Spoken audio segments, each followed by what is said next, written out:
Pessoal, antes de começar a assistir o vídeo, por favor não deixe de dar um like, pois ajudará muito no crescimento do canal. E se por acaso gostar do conteúdo, não deixem de se inscrever e ativar o sininho para não perder os próximos vídeos. Dado o recado, vamos para o relato.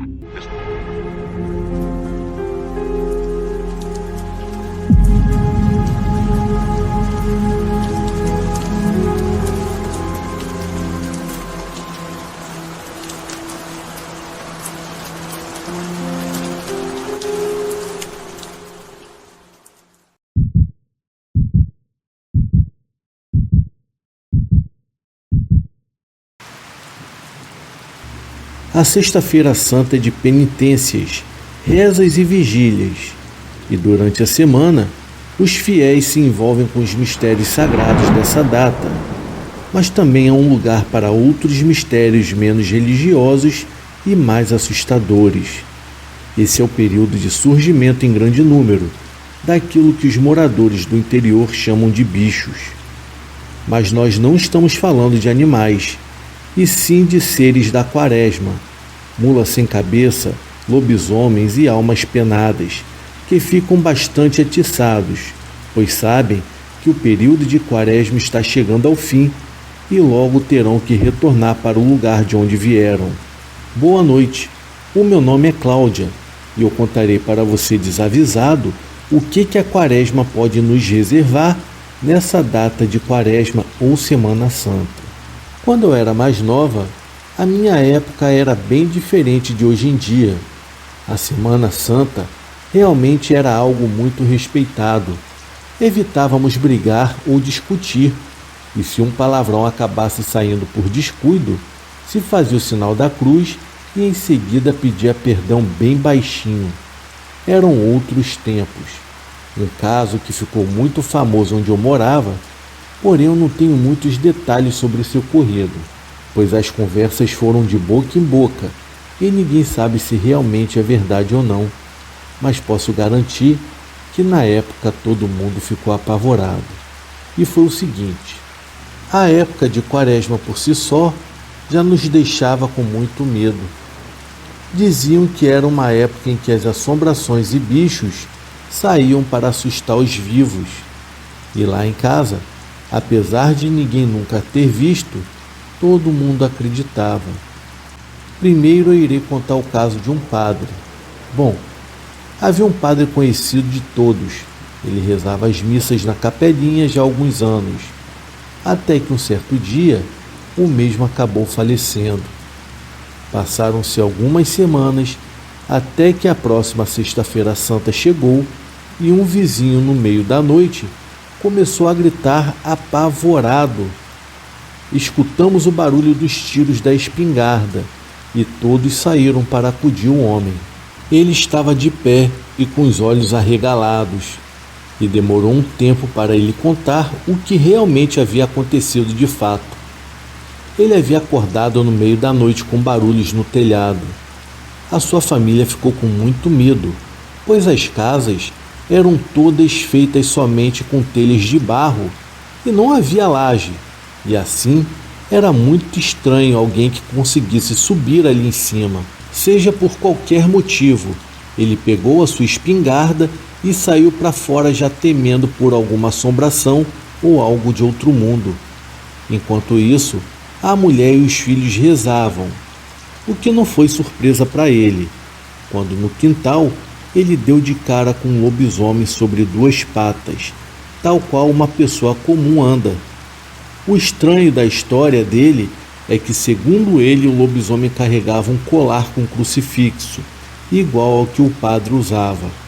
Ele então puxou o gatilho e o bicho correu para o meio do mato e sumiu. As pessoas ficaram meio que desconfiadas com a história e acreditavam que poderia ser um bicho qualquer que havia aparecido. Mas quando ele falou do crucifixo, pensaram que ele poderia ter inventado a história. Afinal, o padre sempre foi uma pessoa gentil e dedicou a sua vida inteira à igreja, e não havia por que tal criatura do inferno usaria um símbolo religioso. O que foi uma grande surpresa para a população local é que nos dias seguintes à Páscoa, mulheres começaram a aparecer na igreja grávidas ou já com filhos pequenos do padre, pois o sacerdote da capelinha havia feito mais de 10 filhos enquanto vivo, ludibriando as moças e lhes prometendo um lugar no céu. A história acabou se espalhando, e o que se conta hoje em dia é que o padre excomungado havia sofrido um castigo divino, condenado a jamais descansar, queimando assim no fogo do inferno, e só voltando à terra na forma de uma criatura assustadora, a qual jamais será digna de afeto, somente causando repulsa naqueles que para ele olhar. A outra história que eu tenho para contar também envolve a Quaresma, e no caso era contada para mim pela minha avó. Bom, se no meu tempo a nossa cidade já era minúscula, imagine no tempo da minha avó, pois todas as ruas eram de barro, exceto a rua principal, que era a rua onde ficava a prefeitura, a igreja, a escolinha e o mercado. Essa rua era feita não de asfalto, mas de grandes pedaços de pedra que eram encaixadas parecidas com um paralelepípedo. E ali perto morava uma senhora viúva já de idade, que era conhecida como Dona Pretinha. O seu marido havia morrido de malária anos atrás, e ela teve que criar o filho desde pequeno e sozinha. Porém, conforme o menino ia crescendo, o mesmo estava ficando rebelde e respondão. Diziam até que pelo fato dele não ter tido um pai em casa para falar firme com ele, acabou deixando ele com o rei na barriga. Como se costumavam dizer que é aquele tipo de pessoa que se acha melhor do que as outras. Conforme ele ia crescendo, o maldito começou não só a xingar, mas também bater na mãe. E quando tinha por volta dos seus 18 anos, ele sumiu e não apareceu mais. Perguntaram então para a Dona Pretinha se ela sabia o que havia acontecido com o filho dela, e ela sempre respondia que não sabia dizer, mas contou que já estava cansada de tanto apanhar dele e que acabou lhe jogando uma praga, e depois disso ele se arrumou, saiu e não voltou mais, pelo menos não na forma humana, pois disseram que durante a quaresma que veio a seguir, durante os 10 últimos dias, era possível se escutar galopes furiosos que ecoava pela rua principal durante a noite. Os corajosos que colocavam a cabeça para fora acabaram vendo o bicho que eles chamavam de fogo corredor, e conforme os dias avançavam e o final da quaresma se aproximava, era possível se avistar correndo por quintais e plantações. O bicho tinha um corpo de jumento e labaredas de fogo no lugar da cabeça. Todos diziam que o bicho era o filho ruim da Dona Pretinha que havia sido amaldiçoado. Mas se realmente tudo isso é verdade, não dá para saber. Mas sempre que chega a próxima Sexta-feira Santa, eu me lembro dessa história e morro de medo na calada da noite que alguma coisa venha aparecer para mim.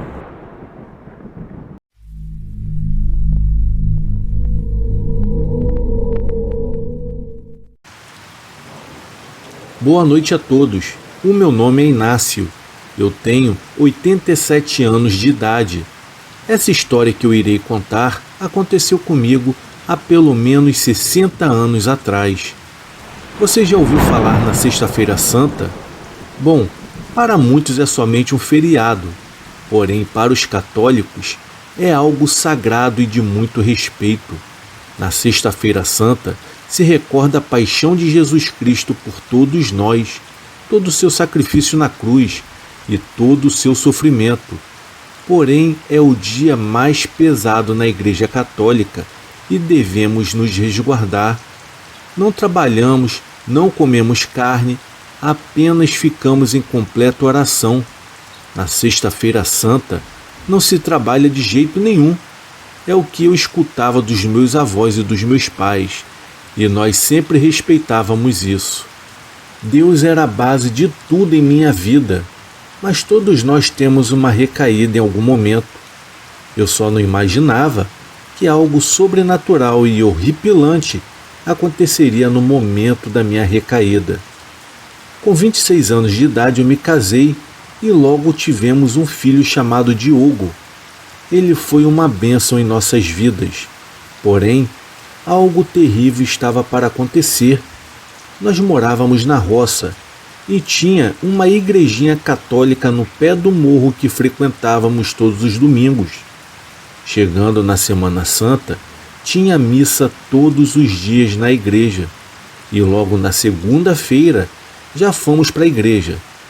Diogo era novinho e estava de colo ainda, mas mesmo assim nós o levávamos. Não poderíamos perder a Semana Santa. Após a missa estávamos voltando para casa a pé mesmo, pois não era muito longe. Eram por volta das 8h30 da noite. E durante o caminho eu notei um carro parado na beira da estrada. Ele estava com a metade na estrada e a outra metade para dentro do mato. Nessa hora eu perguntei à minha esposa: "Meu bem, não parece ser o carro do padre?" Pois ela foi e acenou com a cabeça, no sinal de sim, pois o carro balançava muito. Eu achei aquilo muito estranho. Então eu disse para minha esposa ficar com o Diogo no meio da estrada, enquanto eu iria ver o que estava acontecendo de fato. Quando eu cheguei próximo ao carro e bati no vidro, eu não pude acreditar. O padre estava tendo relações com uma moça lá da igreja e eu a conhecia. Meu Deus do céu, que bando de safados! O padre, quando me reconheceu, se afastou, ligou o carro rapidamente e pisou no acelerador, arrancando o carro com tudo. Mas ele não viu a minha esposa e o Diogo e acabou atropelando os dois. O Diogo não sobreviveu. Eu fiquei com tanta raiva da igreja e com tanta raiva daquele padre que a minha vida e a da minha esposa haviam acabado naquele exato momento. E tudo por culpa dos dois sem vergonhas. O padre foi preso e afastado da igreja. A lei foi cumprida, mas o Diogo, infelizmente, continuava morto. Eu não tinha mais o meu filho e já não tinha mais fé em Deus. Eu tinha muita raiva. Nós estávamos lá rezando e adorando a Deus. Como ele permitiu que isso pudesse acontecer? Bom, nós nos afastamos da igreja. E quando chegou a Semana Santa do ano seguinte, e para afrontar a Deus, eu fiz questão de trabalhar, como se fosse qualquer dia normal. E assim foi durante todo o dia. E quando eu cheguei em casa, me bateu aquele cansaço tão forte, como se eu estivesse trabalhado por algumas semanas seguidas, e sem nenhum descanso sequer. Eu tomei um banho, jantei e disse para minha esposa que eu já ia dormir, pois eu não estava aguentando de tanto sono. Mas durante aquela noite de Sexta-feira Santa, algo cabuloso aconteceu. Eu acordei com barulhos de martelada na cozinha. A minha esposa já estava dormindo. Eu a cutuquei, mas ela não acordou. Então me levantei lentamente, peguei a cartucheira em cima do guarda-roupas e fui até a cozinha. Estava tudo muito escuro. Eu não acendi luz nenhuma.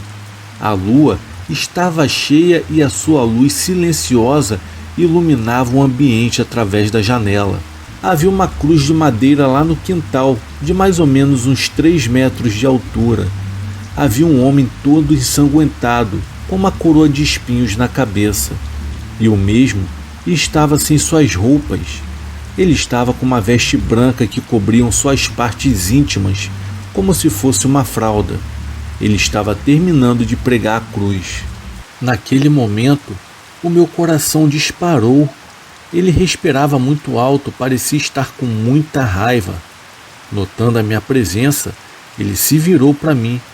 Os seus olhos eram brancos, pois era o rosto de Jesus, mas eu não o via como algo sagrado, pois sua face estava demoníaca, e em um passe de mágica, ele apareceu do meu lado.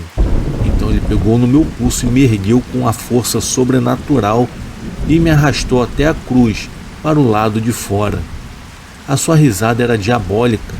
Encostou a ponta do prego na palma da minha mão e começou a martelar. Foi uma dor que eu nunca havia sentido antes em toda a minha vida. A dor foi tão forte que o meu braço dava pequenos choques. Então eu comecei a gritar desesperadamente e eu disse: "Meu Deus, me salva desse lugar, por favor. Eu preciso de você, me ajuda."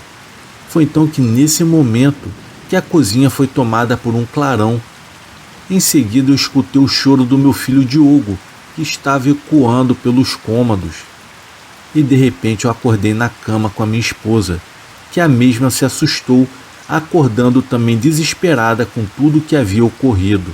Rapidamente eu fui até o banheiro, passando pela cozinha que não havia mais cruz nenhuma no quintal, lavei o meu rosto, mesmo muito assustado e com o meu coração disparado.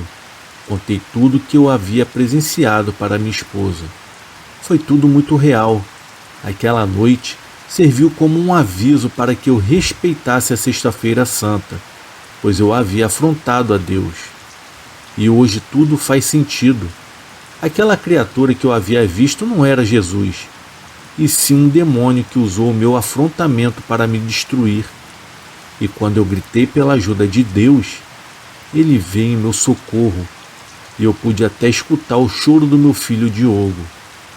Isso foi um alento, isso foi um recado de Deus para mim, de que Ele estava olhando por nós a todo o tempo e também cuidando do Diogo. E isso foi o bastante para que eu voltasse à igreja e voltasse também a acreditar em Deus.